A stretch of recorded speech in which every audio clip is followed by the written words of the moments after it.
Hello students, welcome to my channel Swapan Pal classes.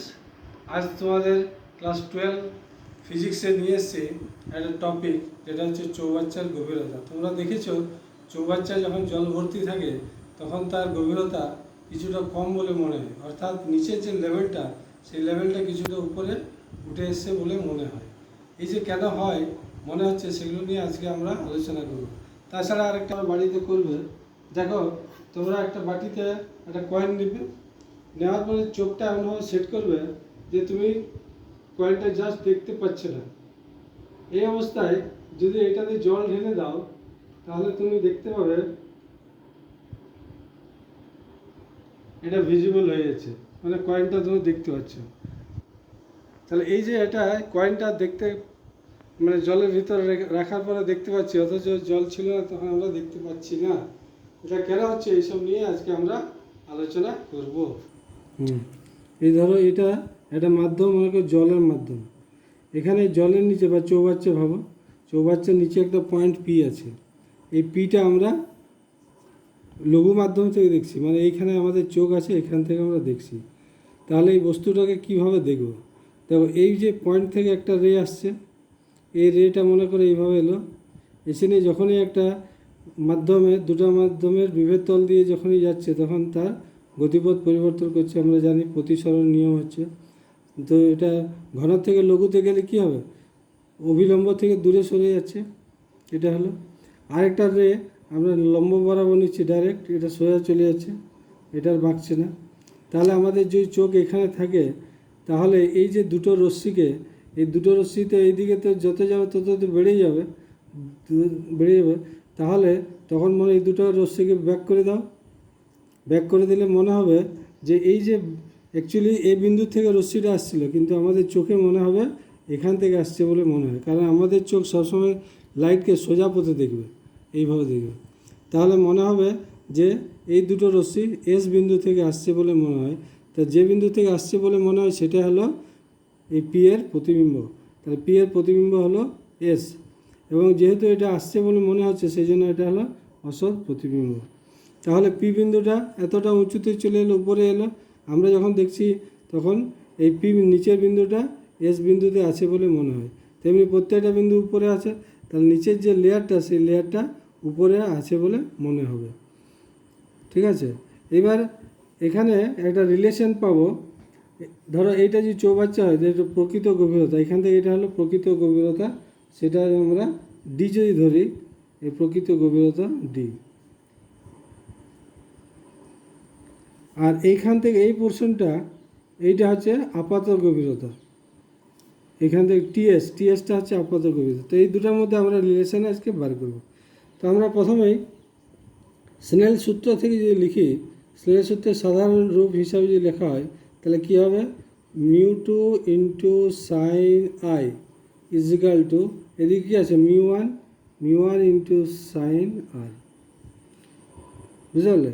স্নেলের সূত্রের হিসাবে হচ্ছে mu two into sine I equal to mu one into sine R, or mu two by mu one equal to কী হবে? Mu two by mu one, তাহলে হয়ে গেল sine R by sine I is equal to, এবার দেখো sign আর, এটা আর মানে এটা আর হবে, তাহলে এই দুটো অনুরূপ কোণ হিসাবে, যেহেতু এই দুটো সমান্তরাল, তাহলে এটা হলো আর।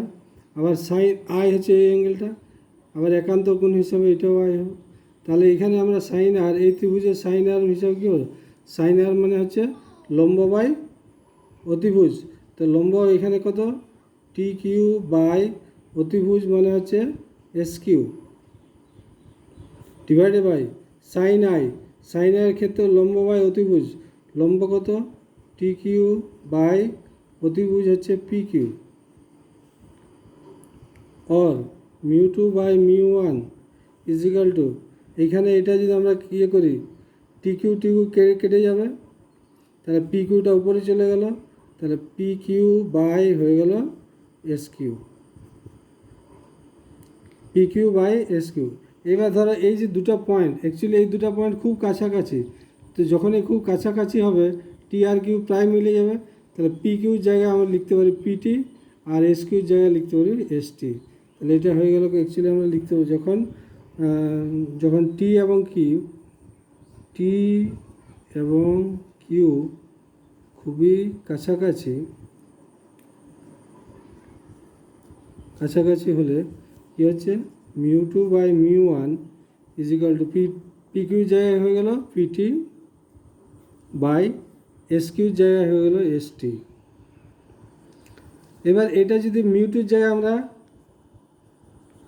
মিউ টু মানে মিউ ধরি আর মিউ ওয়ান সমান যদি ওয়ান ধরা হয়, মানে এই যে মাধ্যমটা প্রকৃত যে পরম প্রতিসরাঙ্ক মিউ টু সেটা যে মিউ ধরছি আর এটা যদি এআর ধরা হয় ওয়ান ধরা হয়, সেই ক্ষেত্রে মিউ ইজ ইকুয়াল টু কত হবে পিটি বাই এস টি। তাহলে পিটি হচ্ছে কি, পিটি মানে হচ্ছে প্রকৃত গভীরতা আর এস টি মানে হচ্ছে আপাত গভীরতা। তাহলে এখান থেকে ফর্মুলা হয়ে গেল প্রকৃত গভীরতা বাই আপাত গভীরতা। তাহলে এখান থেকে আপাত তো প্রকৃত গভীরতা আমি ডি ধরেছি, তাহলে আপাত গভীরতা ইজ ইকাল টু এটা ওইদিক চলে গেল, তার প্রকৃত গভীরতা মানে ডি বাই মিউ। এটা একটা ফর্মুলা, এটা একটা important formula. Mu is equal two প্রকৃত গভীরতা বাই আপাত গভীরতা, মানে টোটাল যেটা সেটা প্রকৃত গভীরতা। আর এই বিন্দুটা এখানে আসছে বলে মনে হচ্ছে, মানে তখন আপাত গভীরতার এস টি, এই দুটার অনুপাতটাই হচ্ছে এই মাধ্যমের পরম প্রতিসরাঙ্ক। তাহলে আপাত গভীরতা ইকুয়াল টু হয়ে গেল D by mu, important formula. এবার এটা কতটা উপরে উঠে এলো, এটা হলো আপাত সরণ। পি বিন্দুটা এতটা উপরে উঠে এলো, মানে কতটা সরণ হলো, এটা হলো আপাত সরণ। তাহলে আপাত সরণ এক্স হলে এক্স ইকুয়াল টু কি, অ্যাকচুয়ালি এক্স ইকুয়াল টু এখানে কত PS, X equal to PS সমান, দেখো এই ছবি থেকে পিএস কী করে পাবো, PS equal PT minus ST,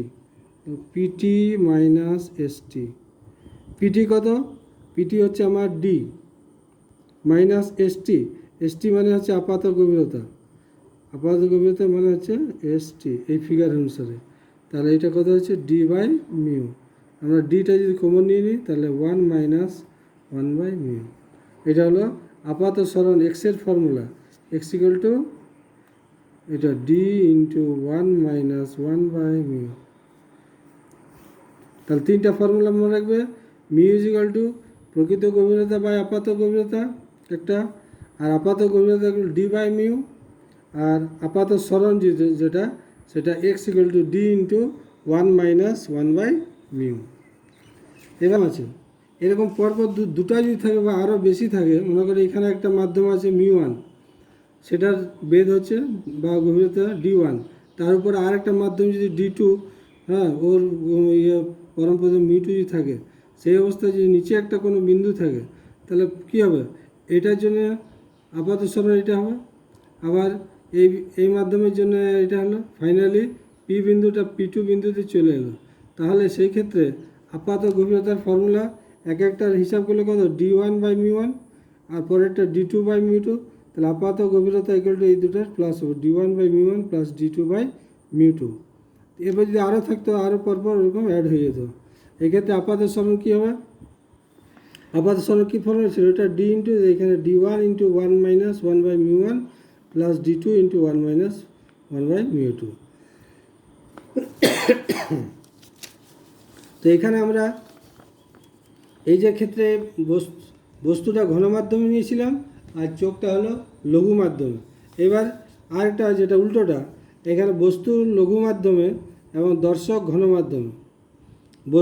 বস্তু মানে এখানে পি বিন্দুটা এখানে লঘু মাধ্যমে আছে, আর দর্শক যদি এখানে ঘন মাধ্যমে থাকে, সেই অবস্থায় কী হবে সেটা তোমরা বাড়িতে করে নেবে। তাও একটা এখানে পি বিন্দু আছে, এখান থেকে একটা রশ্মি আসছে, এখানে যেহেতু এটা লঘু মাধ্যম থেকে ঘন মাধ্যমে গেল, অবিলম্বের দিকে সরে যাচ্ছে, তাহলে এখানে আমরা যে চোখ, সেই চোখটা সোজা পথে দেখবে, মানে এই বস্তুটাকে উপরে দেখবে, বুঝতে পারলো। হ্যাঁ, এই যদি ঘন আমরা চোখের যে জলের মধ্যে যদি দেখি কোনো বস্তুকে জলের উপরে, সেটা আরও উঁচুতে দেখা যাবে। তো এটা ওইভাবে তোমরা বাড়িতে করে নেবে।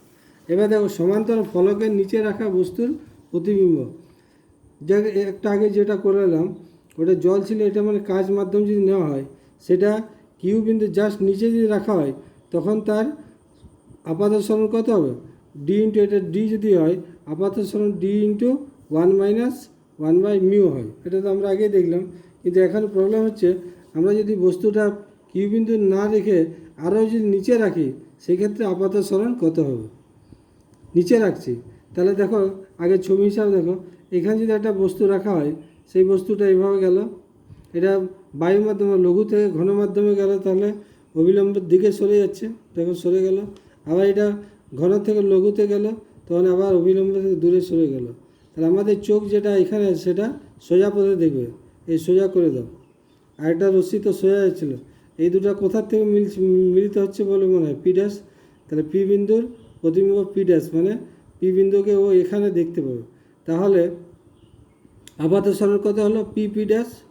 আবার ছবি হিসাবে দেখো এইটা আর এইটা সমান্তরাল, মানে এইটা সমান্তরাল, তাহলে এইটা আর এইটা সমান্তরাল। আবার এই দুটো তো সমান্তরাল আছে অলরেডি লম্ব থাকার জন্য। তাহলে কি হবে, এই কিউ কিউ ড্যাশ আর পি পি ড্যাশ সমান। তবে আমরা এখানে এই বস্তুটা যতই নিচে রাখি কিনা কেন তোমার এই যে আপাত সরণ সেটা পি পি ড্যাশ সেটা কিউ কিউ ড্যাশের সমানই হচ্ছে। তার জন্য এখানে আপাত সরণ এইখানে রাখলে যা হবে এই জায়গাটা রাখলেও একই হবে, সেই জন্য এই ফর্মুলাটা হলো। এবার আমরা দু একটা প্রবলেমে চলে যাই, খুব ইম্পর্টেন্ট প্রবলেম, আইআইটি এবং জয়েন্টে এসেছিল এবং এইটা খুব ওই দিক থেকে খুবই ইম্পর্টেন্ট। দেখো একটা কোশ্চেন আছে, খুব বড় কোশ্চেন কিন্তু খুব বড় আনসারটা নয়। দেখো আমি হালকা করে বলে দিচ্ছি, এখানে একটি অনুবীক্ষণ যন্ত্রকে খালি পাত্রের তলদেশে কোনো বিন্দুর উপর ফোকাস করা হলো। প্রথমে নিচে ফোকাস করা হলো, তারপর পাত্রটির মধ্যে দেখো 4 সেন্টিমিটার গভীরতার μ=4/3 একটা তরল দেওয়া হলো। তার উপরে আবার দেখো 2 সেন্টিমিটার গভীরতার 3/2 প্রতিসরণকার অন্য একটি তরল দেওয়া হলো। দুটি তরল পরস্পর মিশে না এরকম। তাহলে বলছে কোশ্চেনটা যে এই অনুবীক্ষণ যন্ত্রকে আমরা কতটা উপরে নিয়ে যাব ফোকাস করার জন্য, এটা হলো কোশ্চেনটা মেন। তার মানে কি এই দুটার আপাত সরণ কোনটা হচ্ছে, এই পি বিন্দুটা কতটা উপরে উঠবে সেটা বার করতে হবে। তাহলে আমাদের আপাত গভীরতার ফর্মুলা কি হয়, আপাত গভীরতার ক্ষেত্রে দুটার ক্ষেত্রে একটার ক্ষেত্রে d/μ2 এটার ক্ষেত্রে d1/μ1 প্লাস d2/μ2। তাহলে d1 কত, আমার d1 হচ্ছে এখানে 4/μ1 হচ্ছে 4/3 প্লাস d2 কত, d2 হচ্ছে 2/3/2। তাহলে এইটা ক্যালকুলেট 3 হবে, 3 + 4/3 মানে 3 + 1.3 মানে 4.33। এটা হলো আপাত গভীরতা। তাহলে আপাত সরণ কত হবে, টোটাল থেকে, টোটাল মানে কত, এখানে 4 + 2 6 থেকে ওটা মাইনাস করলে আমার আপাত সরণ হবে এটা 1.67 সেন্টিমিটার। তার মানে এই যে অনুবীক্ষণ যন্ত্রটাকে আমাকে এই নিচ থেকে কতটা উপরে উঠাতে হবে, 1.6 সেন্টিমিটার সোজা খাড়াভাবে উপরে উঠাতে হবে ওই ফোকাসিংয়ের জন্য। এটা হলো, এবং এটা আইআইটিতে এসেছিল। আর একটা প্রবলেম দেখো ওই টাইপের, এখানে দুটো মাধ্যম আছে পরপর, বলছে 3 প্রতিসরাঙ্ক বিশিষ্ট একটি আয়তাকার ফলকের উপর মিউ প্রতিসরাঙ্ক বিশিষ্ট সমমানের অন্য একটি ফলক রাখা হলো। পরপর দুটো ফলকের বেধ সমান। প্রথম ফলকটির নিচে একটি ছোট মুদ্রা রাখা আছে, এটা নিচেরটার নিচে একটা ছোট মুদ্রা রাখা আছে। মিউ এর মান কত হলে ওপর থেকে লম্বভাবে দেখলে মুদ্রাটিকে উভয় ফলকের মধ্যস্থলে আছে বলে মনে হয়। মানে আমি উপর থেকে দেখছি তখন মনে হবে যে মধ্যস্থলে আছে। তাহলে মধ্যস্থলে থাকা মানে আপাত গভীরতা কত, ওই ডিএ হবে।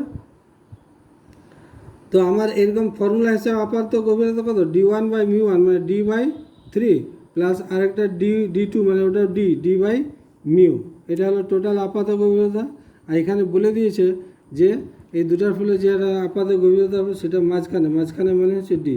তাহলে ডি = এইটা প্লাস এইটা, এখানে ডিটা কমন, ডিটা কেটে গেল, তাহলে 1/3 প্লাস 1/μ = 1। এইখান থেকে ওইভাবে ক্যালকুলেশন করলে μ হয়ে যাবে কত, 3/2 = 1.5। তাহলে ওই যে মিউর যে মানটা বলছে সেই মিউর মানটা হবে 1.5। Thank you for watching this video. অবশ্যই সাবস্ক্রাইব করবে চ্যানেলটিকে। Thank you.